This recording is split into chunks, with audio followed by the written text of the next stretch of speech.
Hello everyone, मैं मिथुन सिंह स्वागत करता हूं आप सभी का। आशा करता हूं आप सभी बहुत अच्छे होंगे। सबसे पहले आप लोगों से रिक्वेस्ट है, नए हो तो चैनल को सब्सक्राइब कर लेना है, बेल आइकन दबा देना है, घंटी वंटी का बटन नहीं दबाया है तो दबा लीजिए।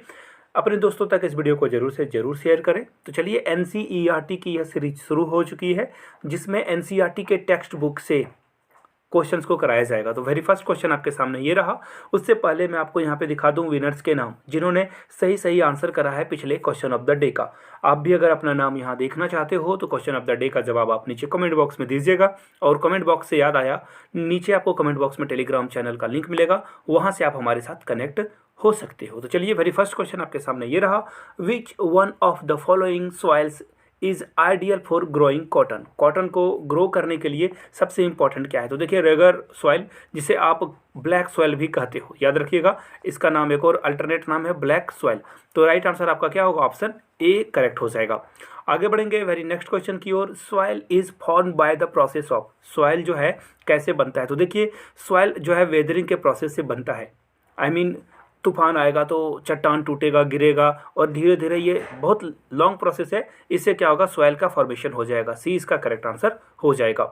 आगे बढ़ेंगे वेरी नेक्स्ट क्वेश्चन की ओर। Land left without cultivation for one or less than one agricultural year is called. देखिए, यहाँ पे सबसे पहली बात ना, कल्टीवेशन का मतलब होता है खेती करना। अगर एक साल से ज़्यादा अगर आप खेती नहीं कर रहे हो किसी लैंड पे, वो अगर आपने ऐसे ही छोड़ रखा है उसे, तो उसे क्या कहा जाएगा? तो देखिए, उसे करंट फैलो लैंड कहा जाएगा, यानी कि 20 का करेक्ट आंसर हो जाएगा। ये फैक्चुअल क्वेश्चंस हैं। और अगले क्वेश्चन की ओर हम लोग बढ़ेंगे।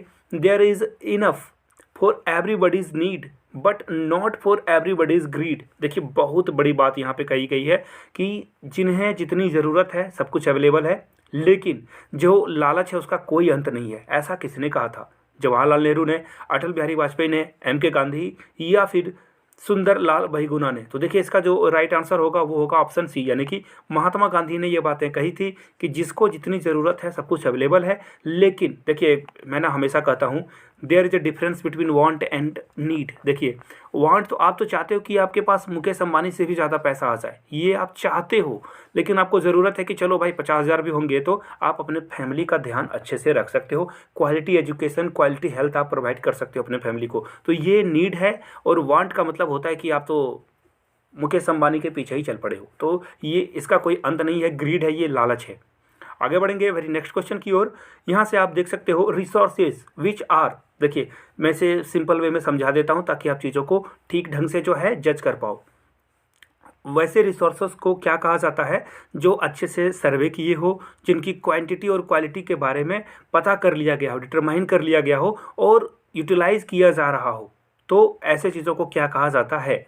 तो देखिए, इसका जो राइट आंसर होगा उसे डेवलप्ड रिसोर्सेज कहते हैं, जहाँ पर आप सर्वे भी कर लेते हो क्वांटिटी और क्वालिटी के बारे में, आपको ये जो यूटिलाइजेशन है, सारी चीज़ों को आप जानते हो, उसे बोला जाता है डेवलप्ड रिसोर्सेज। बढ़ेंगे क्वेश्चन नंबर 6 की ओर। 6 थोड़ा सा भारी है, आई मीन भारी तो नहीं बोलूँगा मैं, टफ नहीं है, but it is long long sentences है यहाँ पे। देखिए, which one of the following statement is correct as regarding international resources. यानी कि इंटरनेशनल रिसोर्सेज के अकॉर्डिंग कौन सा रिसोर्सेज को इंटरनेशनल रिसोर्सेज कहा जाएगा? तो देखिए, इसका जो राइट आंसर होगा दोस्तों वो होगा ऑप्शन ए। अब ऐसा क्यों? देखिए, जो कि रेगुलेटेड किया जाए इंटरनेशनल इंस्टीट्यूट के द्वारा।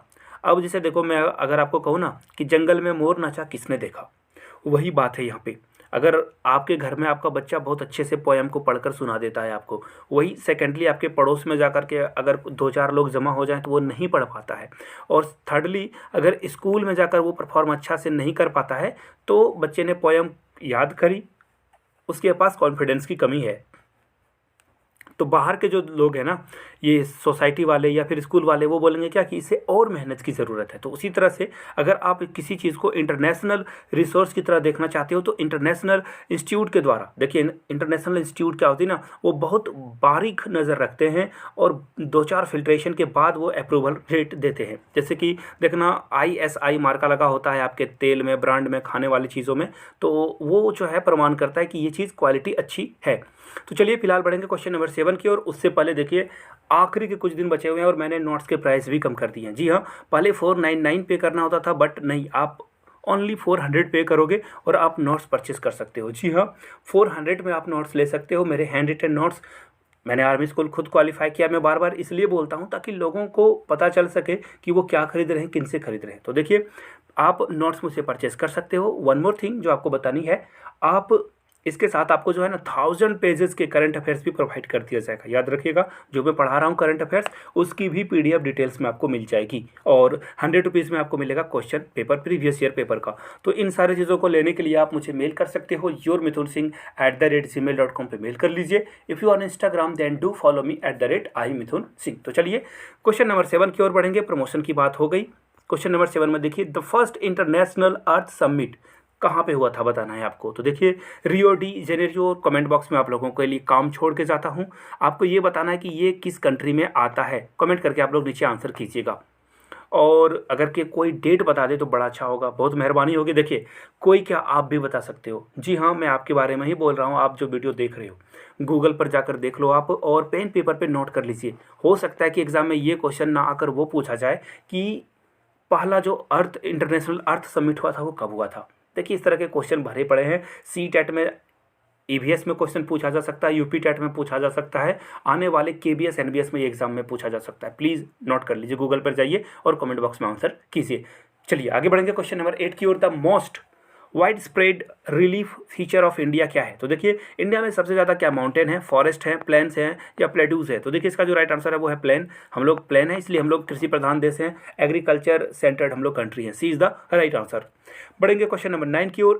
Resources which are found in a region but have not been utilise. देखिए, आपके पास तो मिल रहा है वो चीज़, लेकिन आप उसे यूटिलाइज नहीं कर पा रहे हो, इसे क्या कहा जाएगा। तो देखिए, इसे जो है आप इस नाम से पुकार सकते हो, इसे पोटेंशियल बोला जा सकता है कि इन फ्यूचर आप इसका क्या कर सकते हो, यूज कर सकते हो। सपोज कर लो, आपके घर में टी रखा हुआ है, शुगर रखी हुई है और मिल्क भी है, लेकिन आप जो है आप इसको 2-4 दिन के बाद तक भी आप जो है, अगर मिल्क को प्रिजर्व करके रख देते हो फ्रिज में, तो 2-4 दिन के बाद भी आप टी को क्या कर सकते हो, बना सकते हो। तो ये पोटेंशियल है आपका।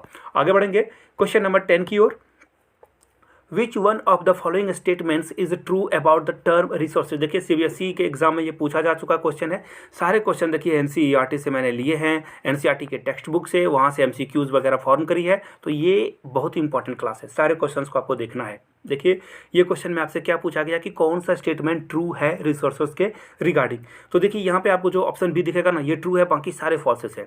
देखो यहाँ पे, resources are free gift of nature. देखिए, फ्री गिफ्ट तो है, लेकिन आप इसे कितना दिन तक यूज़ कर पाओगे, हमेशा नहीं मिलने वाला है रिसोर्सेज। ये लिमिटेड सोर्स में है, तो ये तो आंसर रॉन्ग हो जाएगा। देखिए, जो नेचर में पाया जाता है उसे रिसोर्सेज नहीं बोलते हैं। कुछ रिसोर्सेज हम लोग खुद क्रिएट करते हैं आर्टिफिशियल तौर पे, और कुछ नेचर से मिलता है। Things which can not be used fulfil our need. देखिए, जो चीज़ हमारे काम की नहीं उसे रिसोर्सेज क्यों बोलेंगे। तो ये तीनों तो कट गया।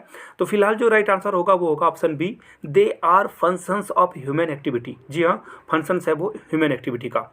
आगे बढ़ेंगे नेक्स्ट क्वेश्चन के लिए। नेक्स्ट क्वेश्चन आपके सामने ये रहा, द रेड सॉइल, जो रेड सॉइल है ना, लाल मिट्टी, वो कलर उसका रेड होता है, वो क्यों होता है, ये आपसे क्वेश्चन को पूछा गया है। तो देखिए, इसका जो राइट आंसर होगा, बिकॉज ऑफ उसमें ना बहुत ज़्यादा मात्रा में आयरन जो है कंपाउंड आपको मिला रहेगा, जिसके कारण ये रेड आपको दिखाई पड़ता है। 11 का बी करेक्ट हो जाएगा। आगे बढ़ेंगे वेरी नेक्स्ट क्वेश्चन के लिए। नेक्स्ट क्वेश्चन आपके सामने ये रहा। देखिए, ये आपका क्वेश्चन ऑफ द डे है। देखिए, मैं 3 क्वेश्चन पूछूंगा, इसी तरह से बीच बीच में एक दो क्वेश्चन में छोड़ दूंगा। तो 12 नंबर का आंसर आपको नीचे कमेंट बॉक्स में करना है, और कमेंट को आप एडिट करके सारे क्वेश्चन एक साथ लिख दीजिए। साथ में अपना नाम जरूर लिख दें, और आप किस स्टेट से हो वो जरूर आप मेंशन कर दें। किसी ने मुझे सजेस्ट किया था कि स्टेट का भी नाम आप बता दो, तो चलिए नाम के साथ अपना स्टेट का भी नाम आपको कमेंट करना है। तो चलिए, क्वेश्चन नंबर 12 को मैंने छोड़ा आपके लिए, 13 की ओर बढ़ेंगे। आपके सामने ये बताना है कि कौन से रिसोर्सेस में जो आयरन आर्क हैं वो दिखेगा आपको। तो देखिए, यहाँ पे जो राइट आंसर है ना, वो आपको दिख जाएगा क्वेश्चन नंबर 13। जी हाँ, ये रहा नॉन रिन्यूएबल एनर्जी, यानी कि इसका जो राइट आंसर होगा वो होगा ऑप्शन नंबर डी। बढ़ेंगे वेरी नेक्स्ट क्वेश्चन की ओर। Under which of the following type of resources can tidal energy be put. देखिए, किससे आप पुट कर सकते हो। देखिए, टाइडल एनर्जी क्या होता है ना, ज्वार जो कि सी वगैरह में उठता है, तो ये जो है रिपनिसेबल है, यानी कि फिर से आप इसे यूज कर सकते हो। तो ए इसका करेक्ट आंसर हो जाएगा। बढ़ेंगे वेरी नेक्स्ट क्वेश्चन की ओर। Which one of the following is the main cause of land degradation in Punjab. तो देखिए, पंजाब में ना बहुत ज़्यादा इंटेंसिव बहुत ज़्यादा ओवर इरिगेशन हो जाता है, जिसके कारण से देखिए जब भी ओवर इरिगेशन होगा, जब भी ज़्यादा होगा तो वो लैंड क्या होगा, डीग्रेड हो जाएगा वो, वो नीचे की ओर धीरे धीरे धंसना शुरू हो जाएगा। तो राइट आंसर क्या होगा, ऑप्शन सी हो जाएगा। आगे बढ़ेंगे क्वेश्चन नंबर 16 की ओर। In which one of the following states is terrace cultivation practices. देखिए टेरिस मतलब हो गया छत पर जहाँ पे आप खेती करते हो, छोटे छोटे देखना आप वो फिश के कार्टन में चीज़ें को प्लांट करते हो। सबसे तो ज़्यादा कॉमनली ये यूज़ किया जाता है ना कि आप मिर्च के छोटे से प्लांट वगैरह आप लगाते हो। तो इसका तो फिलहाल जो राइट आंसर होगा क्वेश्चन नंबर 16 का वो जाएगा ऑप्शन डी के साथ। अरुणाचल प्रदेश में ये देखने को मिलता है, बिकॉज ऑफ यहाँ पे बहुत सारे रॉक आपको दिखाई पड़ेंगे। आगे बढ़ेंगे क्वेश्चन नंबर 17 की ओर। आपको बस ये बताना है कि ब्लैक सॉइल कहाँ पे मिलता है। तो इसका बिल्कुल आसान सा जवाब है, ये आपको मिलेगा गुजरात में, बी इसका करेक्ट आंसर हो जाएगा। आगे बढ़ेंगे नेक्स्ट क्वेश्चन की ओर। आपको बस ये बताना है कितना परसेंटेज है आर लैंड शुड बी, यानी कि टोटल फॉरेस्ट कितना लगना चाहिए आपके, मतलब पेड़ पौधे कितने होने चाहिए टोटल अर्थ के अकॉर्डिंग परसेंटेज में। तो देखिए इसका जो राइट आंसर होगा 18 का वो जाएगा ऑप्शन ए के साथ। 33% एटलीस्ट लैंड पे जो है हम लोगों का प्लांटेशन होना चाहिए, फॉरेस्ट लगना चाहिए, और ये नेशनल फॉरेस्ट पॉलिसी 1952 कहती है। आगे बढ़ेंगे क्वेश्चन नंबर 19 की ओर, और ये रहा आपका क्वेश्चन ऑफ द डे। जी हाँ, क्वेश्चन को स्क्रीनशॉट लेकर आप आराम से पढ़ लीजिए और नीचे कमेंट करके बताइए क्वेश्चन ऑफ द डे। पहला क्वेश्चन मैंने पहले पूछ लिया, ये रहा दूसरा क्वेश्चन। आगे बढ़ेंगे क्वेश्चन नंबर 20 की ओर। India's territorial water expands up to, देखिए ये 12 नॉटिकल माइल्स है। इसका जो राइट आंसर होगा वो होगा ऑप्शन नंबर बी। चलिए क्वेश्चन नंबर 21 की ओर बढ़ते हैं। Resources that take long geological time for the their formation are called. देखिए जो रिसोर्सेज लॉन्ग जियोलॉजिकल टाइम लेता है, ज़्यादा टाइम लेता है फॉर्मेशन होने में, यानी कि बनने में, प्रोडक्ट बनने में, उसे क्या कहा जाता है। देखिए इसी टर्म को आप बोलते हो non renewable resources. D is the right answer. जैसे देखो कोल है, कोयला को बनने में एक लॉन्ग टर्म लगता है, आप तो तुरंत उसे क्या करते हो, उससे खाना पका लेते हो, लेकिन इसके लिए जो है ना इसमें लॉन्ग टर्म प्रोसेस होता है। ये पेड़ वगैरह गिरते हैं, उसके बाद ये लंबा समय खींचता है, then you can get call. आगे बढ़ेंगे क्वेश्चन नंबर 22 की ओर। Land that is left cultivated for more than 5 agriculture years, यानी कि अगर आपने आपके पास कोई खेत है, 5 साल आपने उसमें कोई भी खेती नहीं करी, इसे क्या कहा जाएगा। तो देखिए खेती करने लायक जमीन है, इस बात का याद रखना। अनकल्टिवेटेड, अगर वो जो खेती करने लायक है और आप खेती नहीं कर रहे हो, तो ऐसे लैंड को बोला जाता है ये जो है कल्चरेबल वेस्ट लैंड बोला जाएगा इसे। आगे बढ़ेंगे क्वेश्चन नंबर 23 की ओर। ये भी रहा आपका क्वेश्चन ऑफ द डे। जी हाँ, क्वेश्चन ऑफ द डे में ये तीसरा क्वेश्चन, फर्स्ट सेकंड थर्ड, ये मैंने तीसरा क्वेश्चन आपके सामने पूछा। स्क्रीनशॉट ले लीजिए, आराम से इसका आंसर कीजिएगा। क्वेश्चन नंबर 24 की ओर हम लोग बढ़ेंगे। The total degraded land in our country is, degraded कितनी लैंड आपको देखने को मिलेगी इंडिया में। तो इसका जो राइट आंसर है वो है 130 मिलियन हेक्टेयर, और हेक्टेयर को मीटर में अगर कोई कन्वर्ट करके बता दे तो बड़ा अच्छा लगेगा मुझे। आगे बढ़ेंगे क्वेश्चन नंबर 25 की ओर, और आपको बस ये बताना है कि किस स्टेट में माइनिंग जो है जिसके कारण डिग्रेडेशन हो रहा है, किसका, लैंड का। तो ये राइट आंसर आपको होगा झारखंड में। झारखंड में माइनिंग बहुत ज़्यादा होती है, कोयला वगैरह यहाँ से निकाला जाता है, 20 का राइट आंसर हो जाएगा। आगे बढ़ेंगे क्वेश्चन नंबर 26 की ओर। The main cause of land degradation in Punjab, Haryana and western Uttar Pradesh is, देखिए इसका रीज़न है ओवर इरीगेशन। जी हाँ, ओवर इरीगेशन के वजह से ये सारी चीज़ें होती है, 20 का करेक्ट आंसर हो जाएगा। आगे बढ़ेंगे क्वेश्चन नंबर 27 की ओर। Which is the most common soil of northern India, northern India में सबसे कॉमन सॉइल आपको क्या देखने को मिलता है। तो जी हाँ, ये जो होगा एलुवाइल, यानी कि इसका सी आंसर राइट हो जाएगा। आगे बढ़ेंगे क्वेश्चन नंबर 28 की ओर। रेड सॉइल जो है कहाँ पे पाया जाता है, इसका जो राइट आंसर होगा वो होगा option C, eastern and southern part of Deccan plateau. आगे बढ़ेंगे क्वेश्चन नंबर 29 की ओर। 29 आपके सामने ये रहा, और ये भी आपको क्वेश्चन ऑफ द डे में राइट आंसर करना है, फर्स्ट सेकेंड थर्ड, एंड ये रहा आपका 4th नंबर क्वेश्चन। मैं यहाँ से हटा देता हूँ, स्क्रीनशॉट ले लीजिए या वीडियो को रोककर आप आंसर कर सकते हो। अब बढ़ेंगे आखिरी क्वेश्चन, क्वेश्चन नंबर 30 की ओर। ये रहा आपके सामने। विच of the following is not important for soil formation. Soil formation के लिए टाइम की ज़रूरत नहीं होती है, ड्यूरिंग ऑफ डे ये नहीं है, डे में नहीं, ये नाइट में भी हो सकता है, कभी भी हो सकता है। तो डी इसका राइट आंसर हो जाएगा। तो ये 30 क्वेश्चंस थे। जल्द ही आपको और भी वीडियोज़ देखने को मिलेंगे फटाफट।